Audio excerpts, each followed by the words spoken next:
Good evening, everybody. Thanks for tuning in to my TV. Make sure you hit that like and subscribe button for brand new content. This your boy Goldmouth Shorty. Let me get straight down to business. Make sure you hit the post notification bell button so you always be in the loop every time I drop a video. Today we finna talk about the beef between Shorty B and TooShort of the Dangerous Crew. Now a lot of y'all may even never heard of Shorty B, but Shorty B was the producer, man. He already had a gold plat before he even met TooShort with the Digital Underground. He had them wrote some songs and stuff, and they did real good. You know what I'm saying? He was rapping with Humpty Dumpty. You know what I mean? Shock G. You feel me?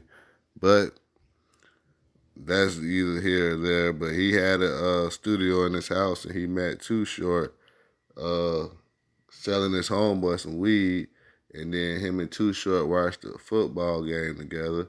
And then after the game, they had went back to his house and he played all the instruments. And TooShort was like, "Yeah, man, I like that there." So TooShort came and picked him up in that red Benz that you see on his album cover. You know what I mean? So boom, they went to ride and hanging out and started working on music.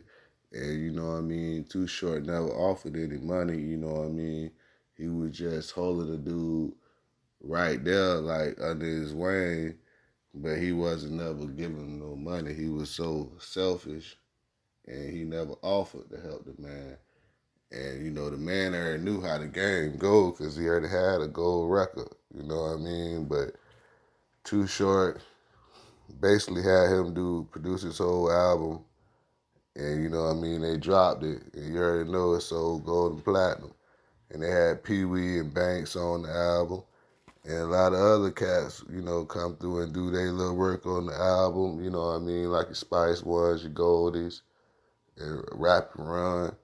You know what I mean? They was all around Oakland, Bay Area. They was putting that on the map. But he been out with Shock G and Humpty Hump when they went gold because he wrote, you know what I mean? And he performed songs on the gold album, so he didn't need no money from TooShort, but TooShort never offered none.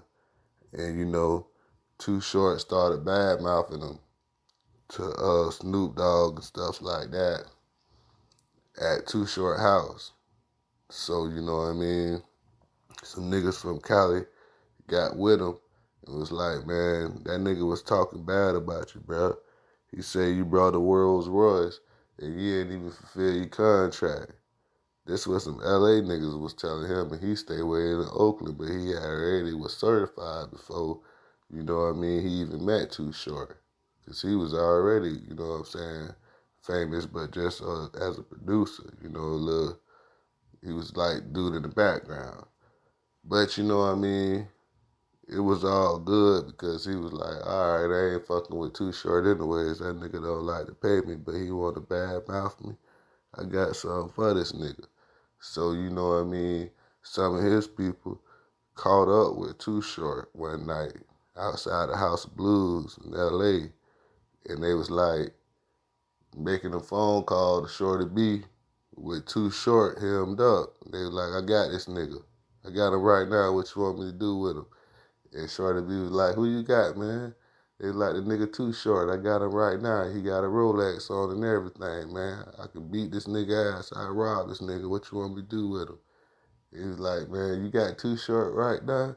Because he was kind of scared for TooShort, that them niggas was going to really do TooShort. He like, yeah. And nigga put TooShort on the phone and TooShort like, please, man, Shorty B, man, tell him I'm good. And Shorty B was like, yeah, man, he good, man, because he going to come back to Oakland trying to say that I lined him up, you know what I mean, and try to get me blackballed up there if y'all let the nigga go and y'all just take his jury. So they let the little pussy nigga go. Cause you know what I mean. Shorty B said, nigga, I know your brother and your mama, nigga. My daddy was realer than your daddy, nigga. I already knew you was pussy. But I ain't trying to let the world know cause it was all about you. We trying to put you on the map. But you keep bad mouthing me. You don't want to pay no money.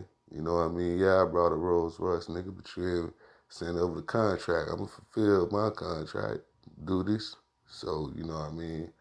Both of them niggas was feeling kind of sour And one of his other artists is like TooShort had abandoned him on the Jenny Jones show when they was finna do a little reenactment, like they was gonna act like the dude was trying to get a record deal, but his girlfriend didn't believe him, so he was gonna perform.